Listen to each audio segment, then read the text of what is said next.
दिल्ली से ये बड़ी खबर आपको बता दें, मुलाजमीन की पटियाला हाउस कोर्ट में पेशी होने वाली है आज। तो दोनों को आज पटियाला हाउस कोर्ट में पेश किया जाएगा। दिल्ली पुलिस ने यूएपीए के तहत एफआईआर दर्ज की है। मुलजिमों को लेकर बड़ा खुलासा सामने आया है। 9 महीने पहले चंडीगढ़ में मिले थे सारे मुलजिम।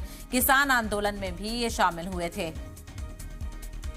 तो बड़ी खबर आपको यहाँ पर बताते चलें, पार्लियामेंट में चूक के मामले से जुड़ी हुई बड़ी अपडेट यहाँ पर आपको बता रहे हैं। पार्लियामेंट में सिक्योरिटी में की गई चूक को लेकर यहाँ पर लगातार कार्रवाई देखने को मिल रही थी। जिन लोगों ने कल पार्लियामेंट के अंदर और बाहर हंगामा मचाया, उन लोगों के खिलाफ लगातार कार्रवाई देखने को मिल रही है और चंडीगढ़ कनेक्शन भी बताया जा रहा है। तो दिल्ली पुलिस ने यूएपीए के तहत एफआईआर दर्ज कर ली है।